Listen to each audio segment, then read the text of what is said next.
trouble and strife. Sick of love and soul, instead of paper dancing.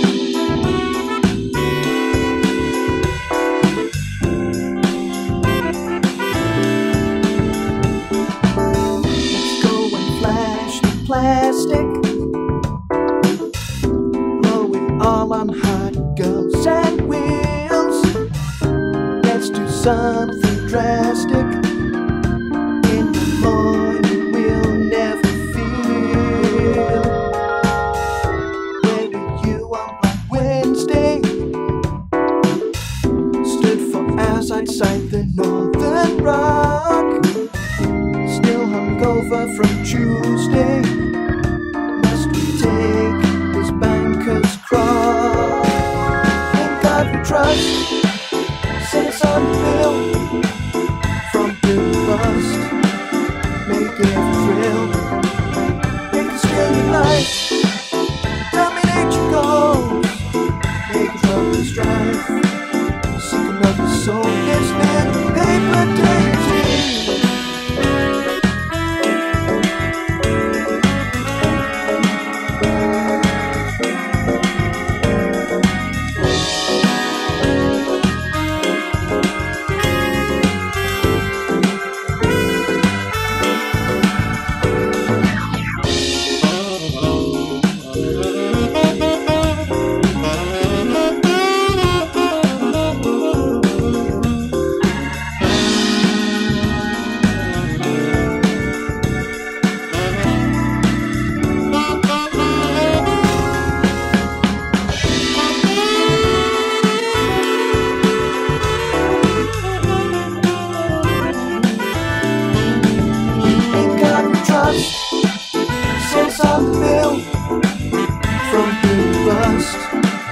Make it a thrill. Make us feel your life. Dominate your goals. Make us trouble and strife. Seek another soul. This little paper dating.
And I forgot to switch the loop off again.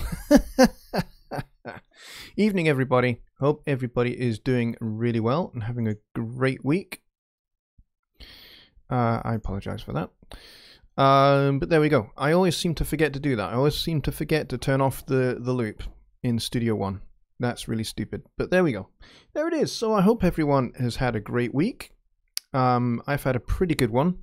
Barring today. Today has not been a great day.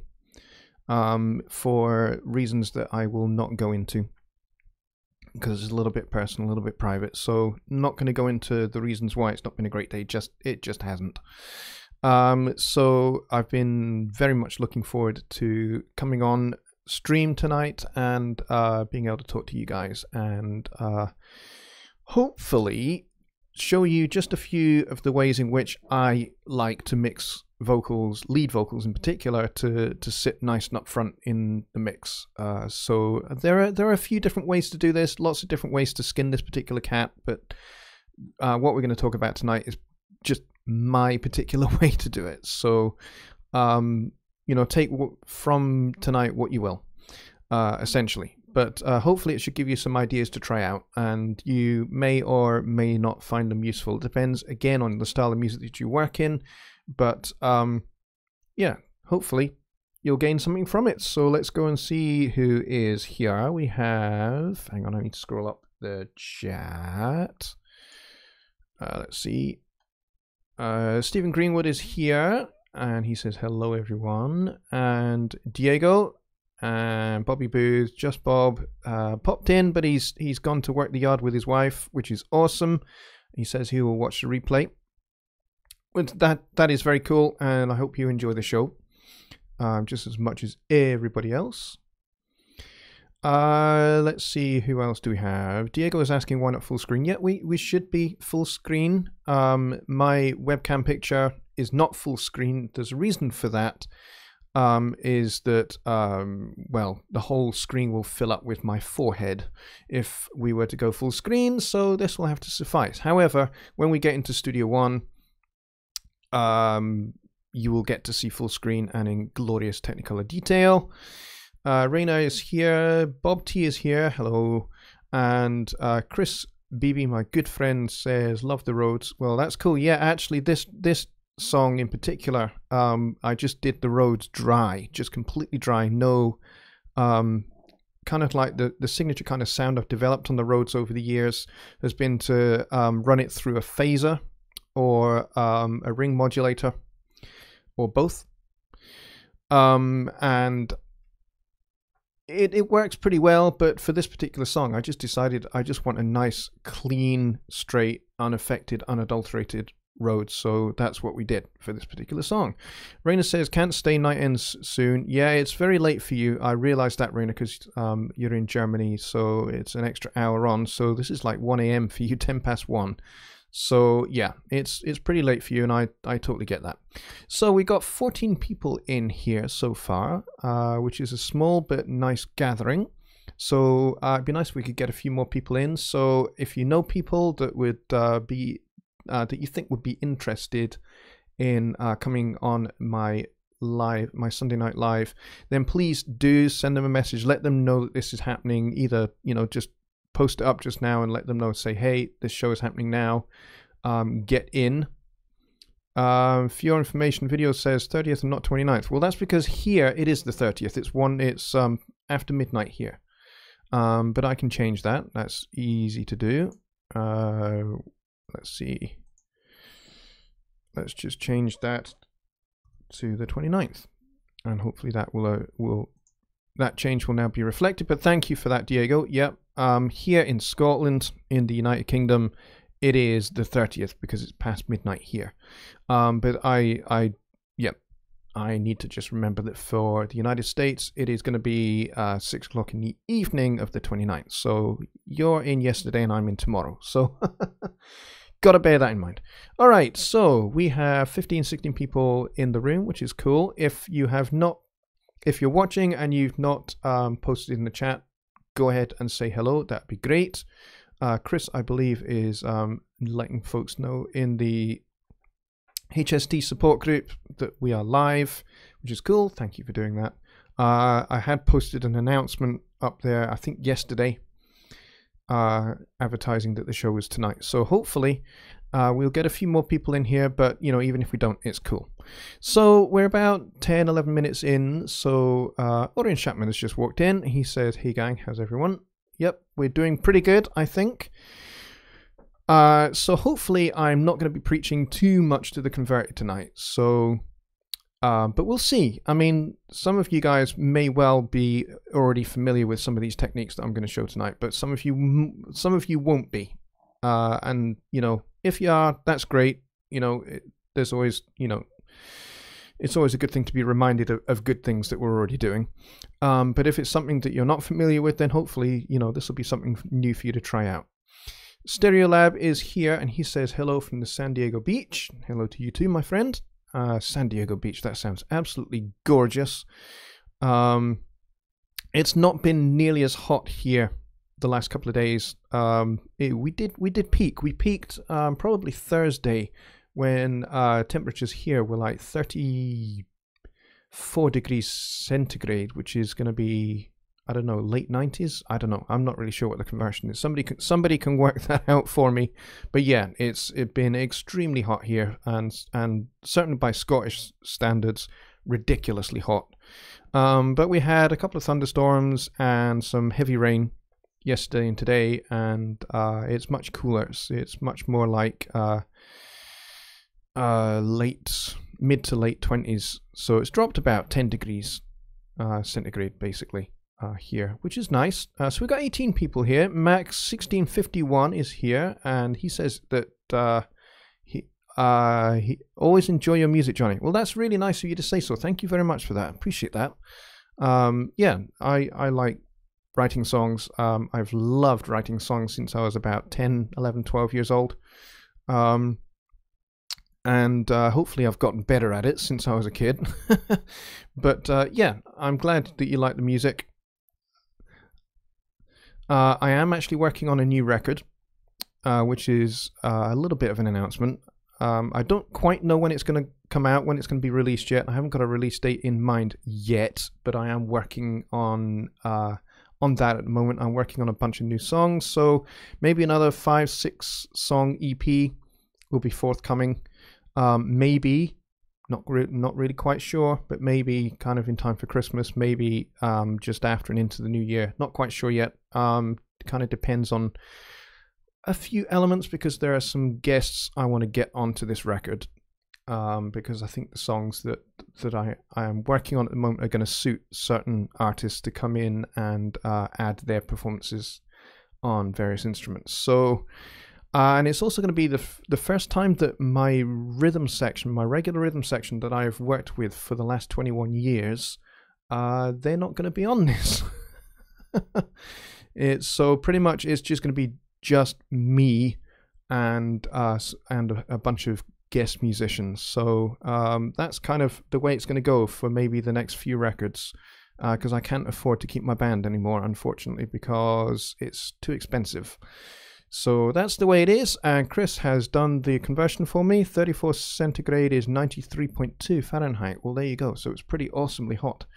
Peace Valley Audio, that's my good friend Mike Neighbor, is here, and he says, hey dude, good to see you, mate, and I know you were just dropping some messages for me in chat, and we will we'll maybe have a look into those either after show or tomorrow, maybe. Might be better.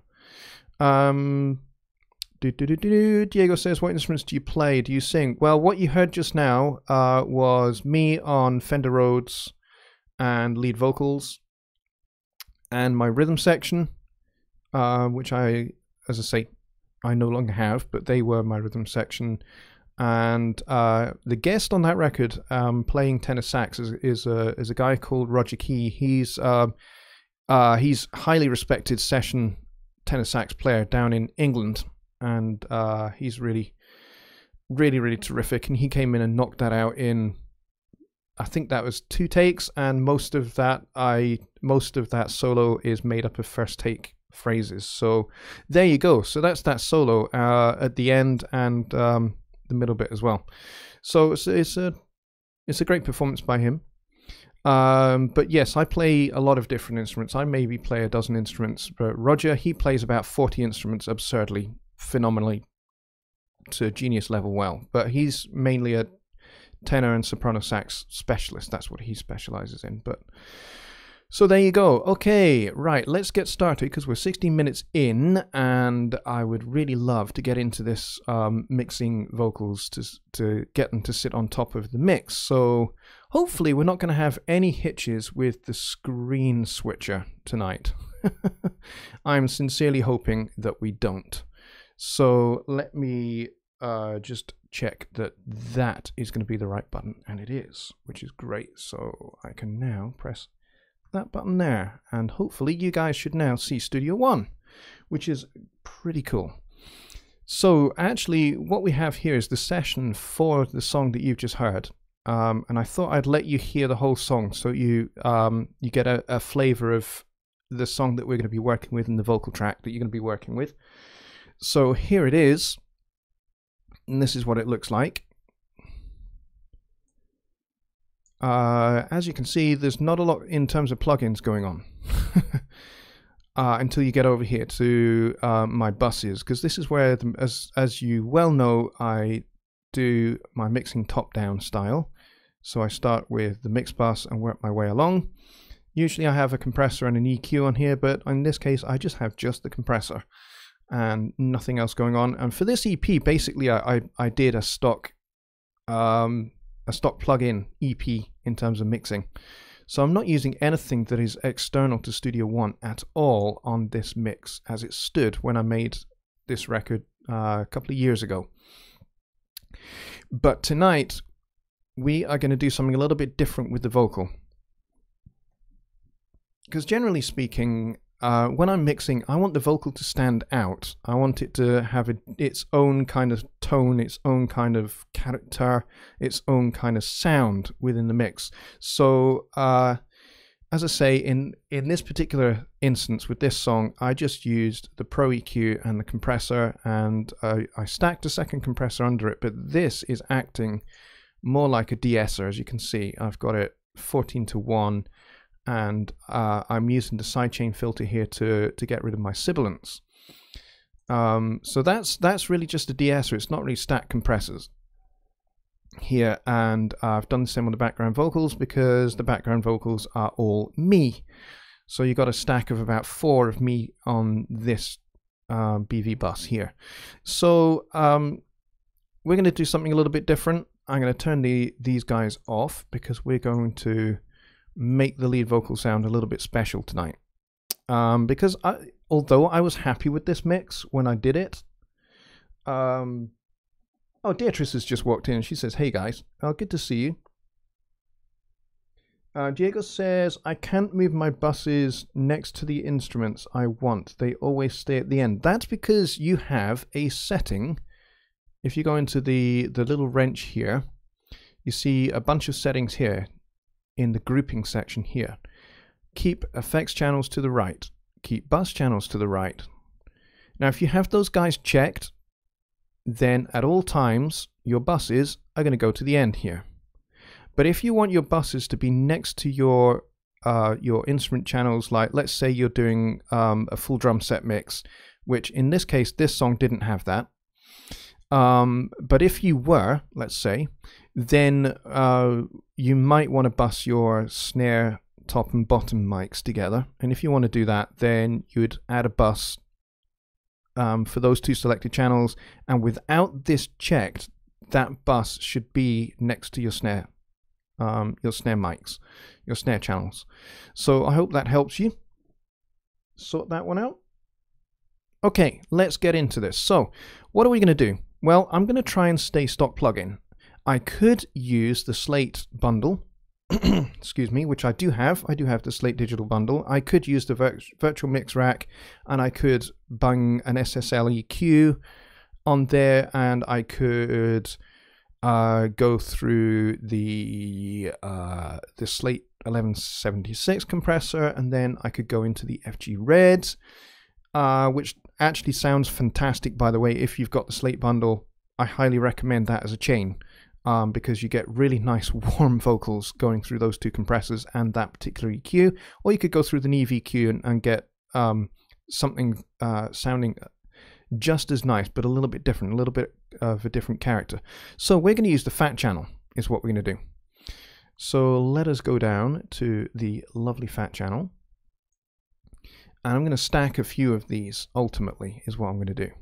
So I want the EQ going into the compressor, because that's my preferred sound. Sometimes I like to compress first, but most of the time I'm EQing first. So EQ, what are we going to use? We are going to use... Should we use some passive? No, I think we'll maybe use vintage.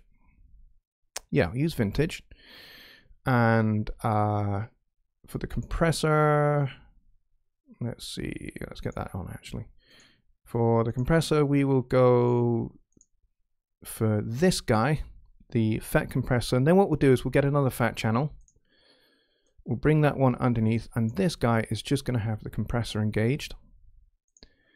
And we are going to use the tube, which is kind of like your LE2 style compressor. And what I'm going to do is I am going to run this EQ and compressor over here. And I'm going to pin this. And we're going to run it into this guy afterwards.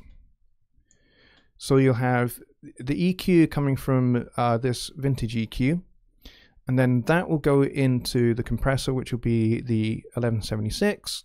1176 is super fast, a little bit grabby on the attack. It's super fast attack, and then we'll go into the LE2.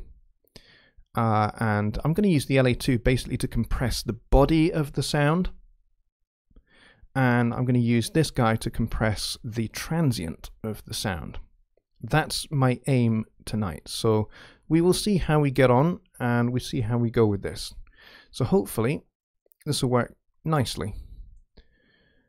All right, let's set those kind of roughly in the middle, and we'll get started. Alrighty, so let's have a listen to a little bit of the verse with nothing on at all, and then we'll see what we can do with the EQ first.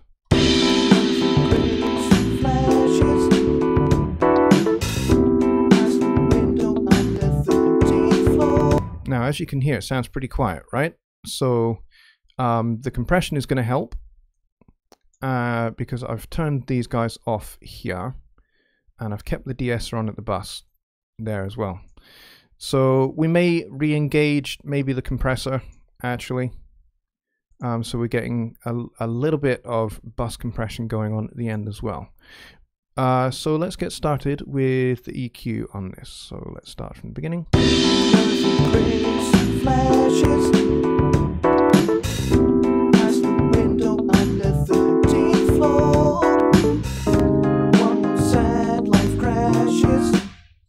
Alrighty.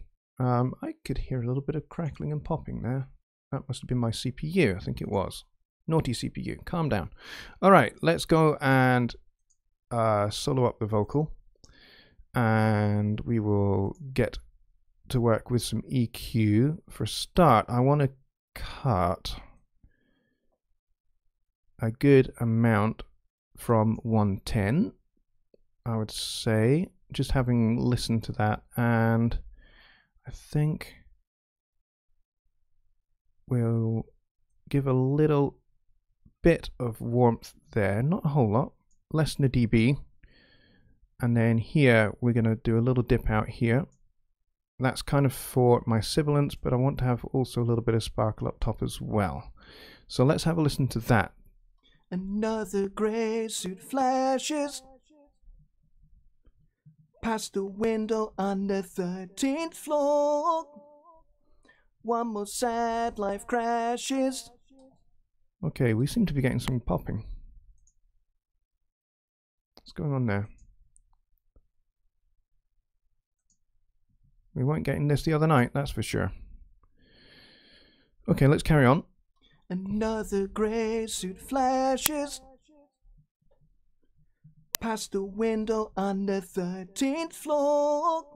Alright, that sounds pretty good to me. Maybe it's a little bit too thin at the bottom, but that'll do for now. Oh, and the next thing we need to go is take a look at the compressor here. So I'm going to go for fast release. I'm going to keep this on 4:1 because I don't want to be massively aggressive with the compression here. And I'm going to set this guy up towards the middle for now. So have the attack kind of middle. I mean, it doesn't really matter here because the attack is super fast anyway. So let's get some of the input going. One more sad life crashes, broken by the yearn for more and more. Another spin of the wheel. All right, wow, we're getting a lot of crackling tonight. Sorry, folks. Sorry about this. We certainly didn't have this last week, so I'm a bit perturbed by why we're getting so much. Hang on, let me see if I can sort something out here. I think this might be our culprit here. Let's close that. Okay, let's see if that solves that little problem. Sorry, a little bit distracted there by that. Roll off the dice, or ace on the turn. You beg, borrow, or steal, or trade your soul for bands to burn. Alright, looking good. Wow, the crackling. Crackling is absolutely mental. Yeah, my CPU is actually going a little bit haywire. I don't know why.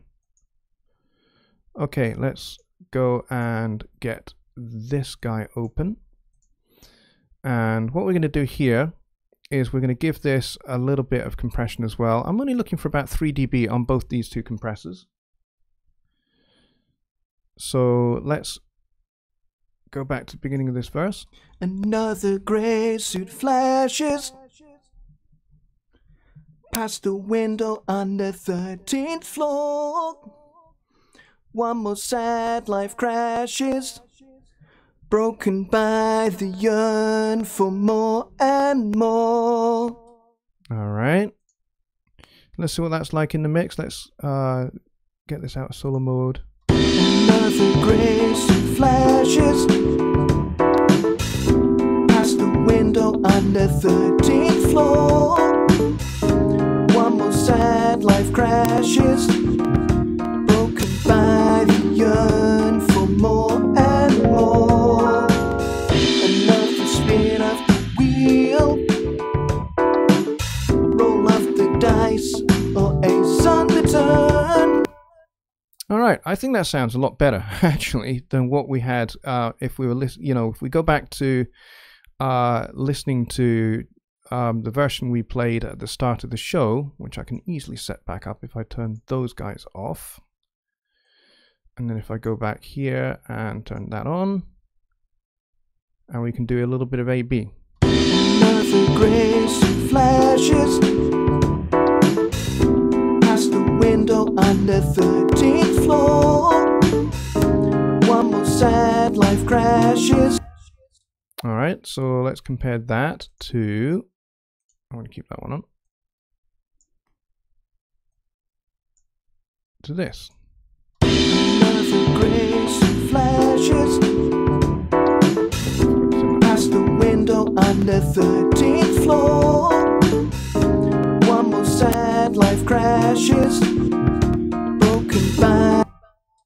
Alright, so I think this combination of the FET compressor and the LA2 gives this a different flavor, different character. Using just the Pro EQ and the compressor, they're completely and utterly transparent. There's no color to them whatsoever.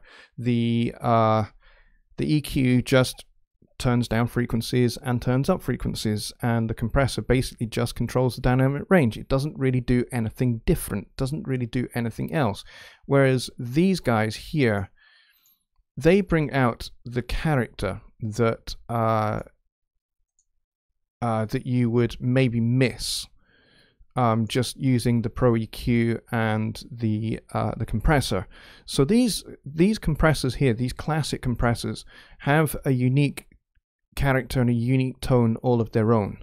So you know, the LA2 is famous for kind of giving a lot of smooth warmth to whatever audio is going through it. In this case, a vocal, so it makes the vocals nice and warm and smooth, and is great for getting the tone out of the body of the signal. And then this is really, really good at kind of like shaping the transient of the signal in a really nice way. Plus it provides a little bit of saturation as well. You can drive this quite hard and get some really, really nice results. Now on a song like this, you don't want to overdo compression because it's kind of like a middle of the road-ish pop with a jazz kind of twist to it. So you really don't want to overdo compression. So really I'm looking between 3 and 5 dB at the most of compression on either of these two guys. And then of course my bus compressor, I'm looking for just maybe 1, maybe 2 at the most. Because in here I have my lead and my double bust there, and the double just has an EQ on it. And I'm basically, the idea here is that I'm going to squeeze, very, very gently squeeze the lead and the double vocal together to create like one nice, warm, thick, rich lead vocal track. And that's the idea behind that. Frank Wagner says, video resolution has dropped lower. Anyone else is seeing this? Oh, that's interesting to note. I'm just going to check that. At this end, it's 1080p, so I don't know. What the story is there. Diego asks, so the threshold is the input on the first compressor? Yes, sort of. Basically, use the input to drive more signal into the compressor. So yeah, effectively it acts like that. And then you use the output as kind of like the makeup gain. And then the trick is basically to try and balance the gain going in and going out of the compressor. And then of course you've got the super fast attack, whether it's 0.8 of a millisecond or 0.02 milliseconds, which is super fast. So this guy, I use this as kind of like a first or second compressor on a lead vocal. It depends, actually. Sometimes it's first, sometimes it's second. Depends what I'm wanting to do and the style of music, to be honest. If I'm working with something that's a little bit more dance orientated, or I'm working with something that's more harder, heavier rock, more rock orientated, then yeah, this guy is going to go first. And this guy is going to go second, or sometimes I might actually just use 2 1176s in a stack, basically looking to do exactly the same with each one. So you compress the signal, and then the compressed signal gets compressed again, is the idea. And it just increases that sense of perceived loudness, and gives the impression of the vocal just, coming really far forward in the mix without being detached. So essentially, once you've set this and you've got that nice up front and forward sound with every syllable being really clear, then the trick then is to balance your fader so that the vocal, yes, it sits on top of the mix, but it's not so far forward that it's detached from everything else or overwhelms everything else. So what I tend to do is I tend to just completely pull this fader all the way down once I've set it. Pull this all the way down, and then I'll turn it up slowly until I find that exact sweet spot for this vocal. And that's essentially how I do my lead vocal mixing. So I'm hoping that that's been helpful and instructive. Martin says, question about the top compressor. Is that LA2 or 1176 modeling? Yeah, the black one is called the, they call it here. If I just open it up again. They call it here the FET compressor. But it really is an 1176. If you've never seen an 1176 compressor, this is pretty much what it looks like. Apart from the fact it doesn't have this all button. But this all button basically just presses in all of these ratio buttons, and that's great for doing parallel compression on drums, or even doing parallel compression on vocals or guitars or bass or keyboards. Use this all buttons thing in, and it gives you more than 20:1 ratio, and it's great for doing parallel compression. So yeah, the top one is an 1176. The second one, the silver one, oh, hang on, this guy here, this silver looking guy, this is the tube compressor, they call it. But really, in essence, it's an LA2A style compressor. How do I know which of the... Hang on, the chat just jumped. I was about to finish Martin's question. Let me see if I can scroll up. Hang on a second. How do I know which of the preset buttons is best for each instrument? These types of plugins always throw me off. Well, to be honest, the best thing to do, personally, this is my own opinion, my own advice, but personally, I would suggest not using presets. I know a lot of people say, hey, use presets because they're a great starting point, which is true, they are. And I'm not knocking it. I'm not saying don't use presets. I'm not saying presets are bad. I'm saying that learning to not use the presets will help you learn what a compressor does and what an EQ does and what it does to a particular piece of source audio, whatever that might be. So if you're learning how to compress a lead vocal in this particular case, then you experiment, you try slamming the sucker and seeing what that sounds like, and then you back it off until you find something that sounds like it controls the dynamic range, which is what you want, but it doesn't overdo it and it doesn't kill the character of the vocal, and it doesn't destroy the transient. So those are kind of like the things that you learn to discern by ear the more you sit and play with the attack, the release, the input and the output. So you learn how hard you can drive an 1176 and you know how hard you can hit it and what it does when you do that. If you really crank the input on an analog compressor or an analog style compressor, what tends to happen is you tend to get some saturations, some color comes through, a little bit of nice natural subtle distortion that comes through. And that's how they would use the real units in a studio back in the day. Is, you know, sometimes they would really crank the input massively because they want to get some nice saturation, as well as the compressor actually controlling the dynamic range. So I hope that helps you there, Martin. Let's see. Martin says HD is fine on this end. Well, that's good. Hang on. JW said mine dropped when it did a reload, but I clicked on the little cogwheel and set it to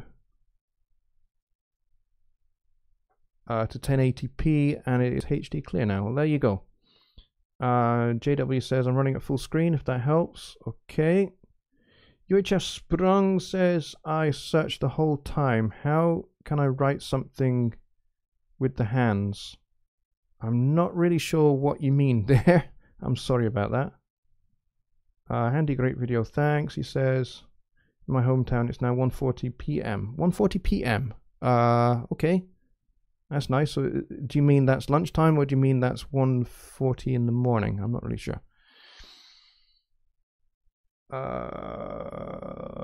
Martin says, sorry, I was referring to the different buttons in the middle of the 1176 model, right in the middle of the vertical series of buttons. I think they are threshold presets, 2:1, 12:1. Yes, that's exactly what they are. They are, yes, these are fixed ratio buttons. So basically, unlike the Studio One compressor, the 1176 has fixed ratio buttons. You don't have like a 2:1, a 6:1, or a 10:1 or anything like that. These are fixed. So the lowest ratio you have is 4:1. Now you may well be thinking, well, maybe that's not going to be smooth enough. Well, here's the interesting thing with compression. Sometimes if you have a higher ratio, depending upon these other settings, you can still get the same kind of smoothness that you might have if you had a 2:1 ratio. So there you go. So sometimes you think, all of these settings really matter. Sometimes they're irrelevant. But here's the thing. They all work together in tandem. So you could have like a 12:1, and you think, oh, that's going to compress really, really heavily. Well, yeah, you know, that would tend to ordinarily be correct, but you can actually set these other settings so that you actually end up with something that's really quite smooth. It's, you know, you just have to experiment with those kind of things. And Chris is absolutely right. He says those are compression ratios. Yes, absolutely right. So there we go. So that was Martin's question on the ratio settings. He says, my question, which ones are appropriate for different instruments? Okay, which of these is appropriate for different instruments? Well, it depends what style of music you're working in, Martin.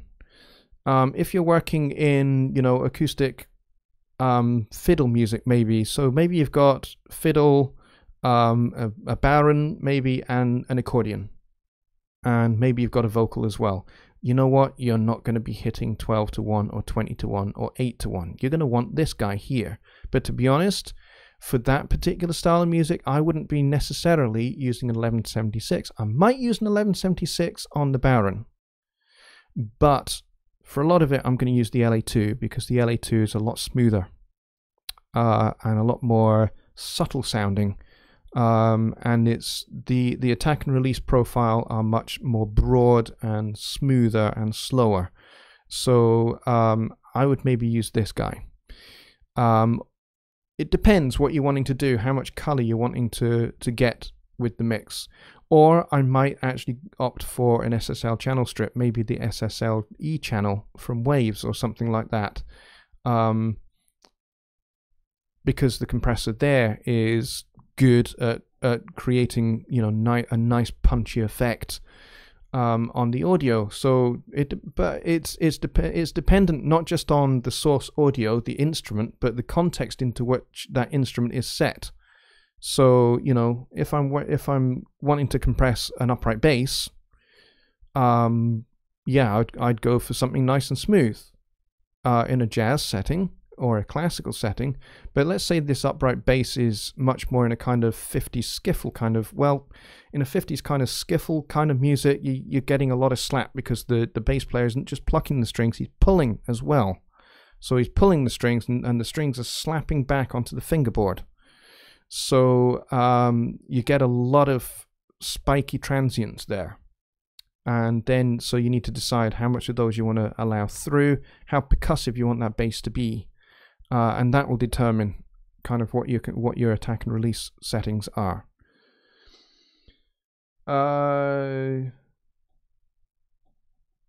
Richard Sprung says, sorry, 1:48 a.m. Yeah, so it's nearly 2 o'clock in the morning for you, you crazy person, being up that late. He says, do you know FabFilter? I use most of the time the C2 compressor and Pro Q2. Are the plugins in Studio One better? I was before a Cubase user. Well, I was a Cubase user as well. I use Cubase for, it's well documented, I talk about it quite regularly. I use Cubase for over 20, maybe nearer 24, 25 years. And I know of the FabFilter compressors and EQs. I don't use them. I haven't used them. I think before Studio One, I think I used Waves Gold Bundle when that first came out, and I can't remember what was in that package at that time. So we're talking a long time ago. And I came over to Studio One in 2013, and I started just getting to know the stock plugins in Studio One, and I stuck with those for a couple of years. And then I started getting back into Waves, and then I got the Slate Digital Bundle as well. So I hope that helps with that question. Are the stock Studio One plugins better? No, they're different. They're not better, they're not worse, they're different. Stock plugins tend to give you transparency. So, you know, the compressor is designed basically just to turn stuff down. You know, that's all it does. The Pro EQ, it will just turn down whatever or turn up whatever frequency you cut or boost. That's all it does. They're very, very transparent. They add no tonality, they add no color, they add no saturation. Whereas these guys, I mean, yes, these are stock to Studio One now, but originally they weren't. These came with the Studio Live mixers when they were launched, and so they extended the Studio Live Series 3 mixers, I should say. And when they extended the fat channel on the Series 3 mixers, they extended the fat channel counterpart in Studio One, which is now why we get the 1176 and the LA2A and a whole bunch of Pultec and Neve style EQs and that kind of stuff. So yeah, so they're not, you know, they're not better, they're not worse, they're just different flavors, different things. Martin says, wish I could afford the SSL compressors. Plugin Alliance is running a sale on the Brainworks SSL models, but I can't afford them even with the discounts. Yeah, they are a little bit pricey. However, Waves were doing a discount actually on a while back on their SSL E and G channel strips. I got them for $29, which is ludicrously cheap for what they are. And I was just like, I'm going to snap those up just because they're cheap. Because, you know, I imagine they would go up to full price again eventually. And they did. It took them about 18 months before they went up to full price, but they did. So there you go. Mike is very, very helpfully helping out here. 4:1 compression ratio means the signal will be compressed down to 2 dB above the threshold, correct? 8:1 is 4, and 2:1 is light compression. 10 dB is heavy. That's right. That's absolutely right. When the signal hits 4 dB above set threshold is when the compressor will kick in. That's right. Absolutely spot on. Chris Beaver says, what kind of mics did you use? Any suggestions for a good $100 or cheaper mic? Yes, I can tell you the answer to that. The song that you've been listening to was, the vocals were all recorded with a Behringer C1 microphone, which is less than $100. The tenor sax was also recorded with the same mic. And so, you know, the quality of these recordings speak for themselves, really. It's not about the mic, it's about how you use the mic and where you put the mic that counts. So even if you're using a less than $100 mic, you can still get fantastic sounding recordings in a really small room. I mean, remember, I'm now in a much bigger room than I was before. In fact, why don't I switch back over to my lounge now? Seems we kind of have we've kind of stopped kind of looking at Studio One, but we can always go back to it if we need to. I'm happy to do that if you guys are.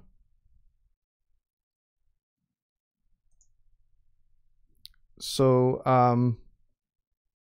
yeah, so that's the kind of mic that I used. The mic that's right here in front of me here is the Rode NT1A, which I picked up for a little over $100. It was on a discount because normally it's, I think it's about 150, 160. I'm not really sure. I got it for 105 on a little discount. So yeah, I hope that helps. Yes, your spelling I believe is correct there. Behringer. Yeah, Behringer. Yeah, German company. And I have to say, Germans do make fantastic microphones. Another great company is Neumann.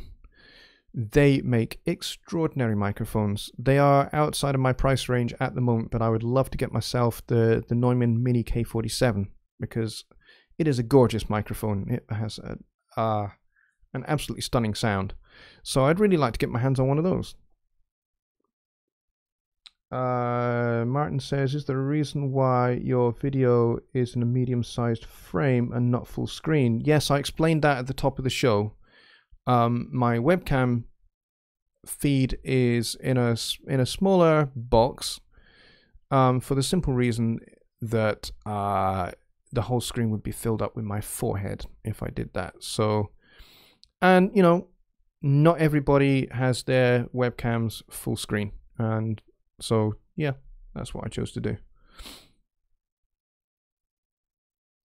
The Blue Microphone Spark, says Mike, is a great condenser mic in that range too. Yes, I've heard lots of good things about the Spark actually.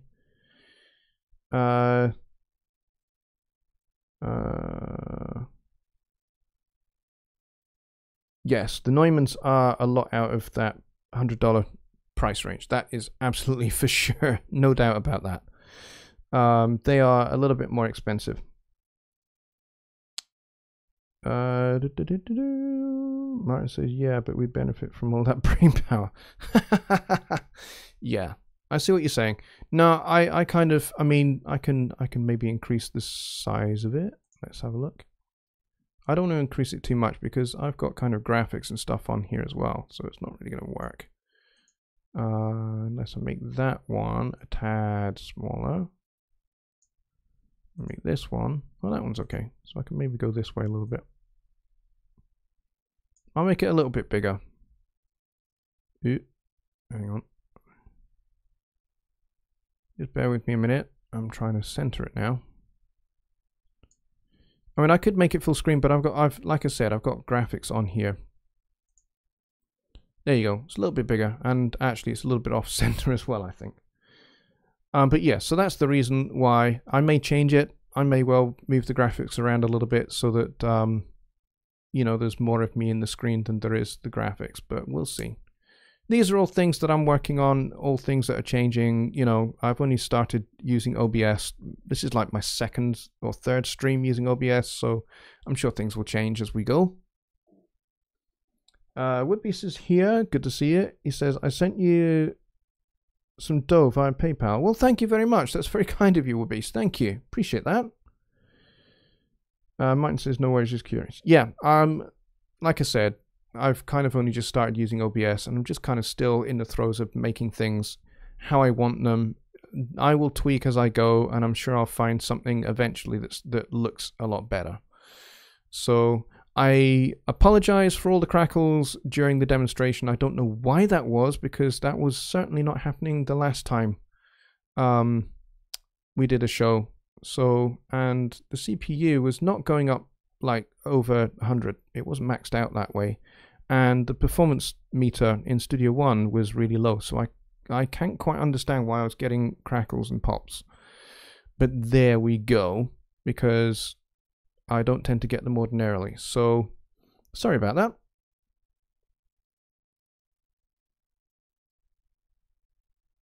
UHR Sprung says, I think you have the Rode 2. Yes, this is the Rode NT1A. And he says they are much better than Behringer. Yeah, you know, I quite like the Behringer. I don't have anything bad to say about Behringer.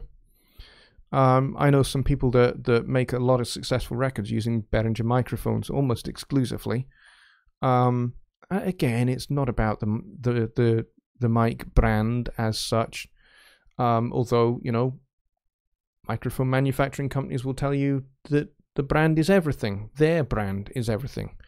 But really, it's not really about the brand. It's how you use the particular microphone. Now, obviously, you're going to get some microphones that are just going to be cheap and trashy and not sound good on anything. You know, extremely cheap, you know, below $50 microphones. Yeah, you're going to struggle to get quality out of those. But that said, a friend of mine just recently, he managed to bag himself one of those really, really cheap microphones that you know, those karaoke microphones that you get for, I think, the Xbox or something like that. For one of those games where you kind of sing into the console and it rates your singing. I can't remember what that game is called. But anyway, he used one of those. He put it into his interface, and he used one of those as he called it a trash mic for his drums. He was recording drums. He had his usual overhead mics, and then he had his spot mics on the snares and the toms and everything else in place. But then about 2.5 feet away from the drums, kind of over the center of the two bass drum mounted toms, he put this really crappy, horrible mic. And then he just cranked it, and he compressed the daylights out of it, and he called it a trash mic. And it just added, when he blended that into the mix of the drums, it just sounded terrific.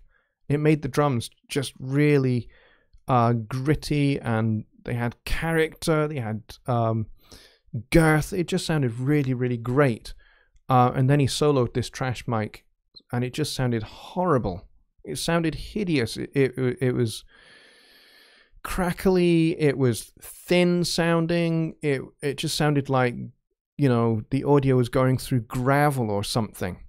But when he blended it in with the rest of the drum mix, it sounded superb. So, you know, sometimes a crappy, trashy mic can really, really work. Martin says, I'll be sending you some questions via PM later on regarding picking and editing music for direct submissions to libraries. Oh, right, okay. Chris says, no worries, made the track sound as if it was on vinyl. That's cool. Martin asks, what my opinion on something that he gives a serial number for. I don't know what he's referring to, but that's okay. Ubi says, no problem, JL, donating, I'm not at all bad. That's cool, thank you very much. Mike says, I own that mic. I like it, definitely not for everything, don't attempt drums with it. Okay, there you go. Mike has a good answer for that, because I only have two mics. I have this one and the Behringer. Oh, and I have an SM57 and an SM58. Those are the only mics I have. And the SM57 and the SM58 are 40 years old. And I still have them. They still work. They still sound great. So we are coming to the end of the show. Derek Stevens is here. Derek, good to see you, my friend. He says, thank you for all your help. Is it possible to get a good drum mix only using two mics? Absolutely. Absolutely. I have done it myself. In fact, a lot of the drums that you heard on this song were recorded with two mics. A kick drum mic and a mono overhead mic. And that's how I did it. And that's the sound that you hear on this song. So it can be done. As I say, I've done it before. And it's all about how you position the mics that's key. You want a mic for the kick drum. And you can decide whether you want the kick drum mic to be outside or inside, or kind of a halfway house approach between the two. And then your mono mic needs to be, I would say, over the drummer's shoulder, over their head, over their shoulder, looking and having the mic kind of like pointing towards the toms and any cymbals in front of those toms, but looking to try and capture the whole drum sound from where it's positioned. You're going to have to experiment quite a bit to find that sweet spot with that overhead mic, but you can get it to work. What I suggest you do is place it where you think it's gonna capture the sound best just from looking at it, and do some test recordings. Whoever your drummer is, get them to play maybe 4 to 8 bars of the drum part in question, and then stop recording and listen back, and then decide, maybe I need to move it this way, that way, maybe I need to move it back, maybe it's not high enough, or whatever. Make those kind of decisions, and then do another test take. And you may have to do 4, 5, 6, maybe 7 of those test takes until you arrive at a position where you go, that's the sound. And when you arrive with that and you go, that's the sound, that's what I want, then you tell your drummer, right, we're going to go for a take now. Here we go. And hit record. All right, so I hope that helps. And Martin and Beatrice are chatting away, which is cool. Thanks, Chris. Appreciate that. And Derek says, great, thanks. Okay, yeah, I hope that really helps you. All right, we are at 3 minutes past 1. I'm going to run for 2 more minutes. So I will take maybe 1, maybe 2 final questions, and then we'll wrap the show. So let's have a look at what we got.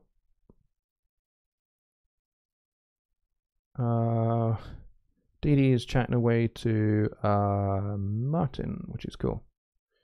Okay, well, let's see. Do we have any more questions, or are we all done? Going once. I feel like an auctioneer now. Going twice. Orange says, could you talk a little about the vocal thickening process utilizing the techniques you showed us tonight? Yeah. Okay, so I tend to run into two compressors. An EQ first, and I use the EQ primarily for cleaning up to start with. So we're talking about subtractive EQ. And then I run into two compressors. By and largely, I run into a FET style compressor first and then a tube style compressor second, but not always. Sometimes it's two of the exact same compressors. Like if I'm working in EDM, I will maybe just use the stock compressor in Studio One and I'll stack it. I'll basically have one doing what I want compression wise, and then I'll just literally copy it. So I have two doing exactly the same thing. Exact same attack and release, exact same threshold, ratio, makeup gain, the works. So basically I'm compressing the signal twice. So I do that to get that nice upfront sound on the lead vocal. On the double, because I pretty much always have a double. On the double, I will have the same EQ as the lead vocal, but I won't necessarily compress it the same because I want it to sit maybe a little bit behind my main lead vocal, because I'm basically using the double to blend in with it. So what I would probably do is I would have a faster attack and a slower release than the main lead vocal, and I would just run it through one compressor. So I might go totally transparent on the double rather than what I do on the main. So I'd maybe use the stock compressor in that particular case, and I would go, as I say, for a faster attack and a slower release setting than what I have on the main lead vocal. And then it's a case of just blending that in, and that helps thicken up and fatten up the vocal sound. And then of course I bus the two together. Really important that I do that, and then on that bus I will EQ that sound, so I'm shaping my final vocal sound. So at that point on the vocal bus, I maybe do a little bit of boosting in the areas maybe like 3K or 7 or you know, maybe not 7, maybe like 3K or 4.5, somewhere like that, just to kind of like bring out some of the, you know, the character of the voice, whether it's mine or somebody else's. And then again, I'm running through a compressor with a medium fast attack and a medium release, generally speaking. But I mean, again, that kind of depends on you know, what style of music we're working with, how much I do that. And then of course the other thing that I might do is, if it's a rock song or it's pop or EDM, something like that, I will do parallel compression on the vocal, and that again adds a lot of perceived volume and gives the much more a sense of urgency with the voice. So EDM, that works really well on. Maybe heavier, harder rock, that also would work really well on. You know, just, you know, make a second bus, do a pre-fade ascend to that bus, and on that bus put the FET style compressor, all buttons in, and mash it. Absolutely mash that sucker, and then play with the release so you get that nice pumping effect. And then what you do then is you blend that parallel bus in with your main bus until it sounds utterly sweet and perfect, and then you're good. So Oren, I hope that helps. Do you need doubling and time delay? No, so my double is a second pass. It's a second recording. I don't do one recording and then duplicate that recording, because you end up with chorusing and phasing problems if you do that. especially if you are running that duplicated track through a different plugin chain. It's going to have slightly different latency than your main lead vocal. So you're going to encounter phasing problems if you do that, especially if you check the mix in mono, or you mix the whole thing in mono.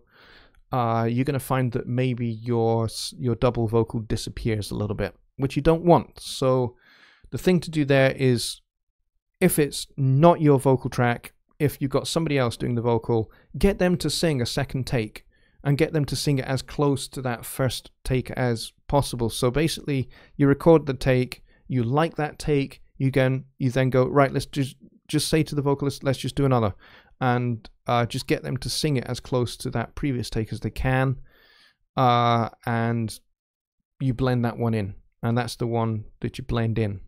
So I hope that helps. Diogo says, how do you invert the phase to an audio track? You can use the mix tool to do that in Studio One. Just grab the mix tool, slap that on the track, and you will find on the GUI there that there is a phase invert button. And you just hit that button and it flips the phase. So there, I hope that works for you.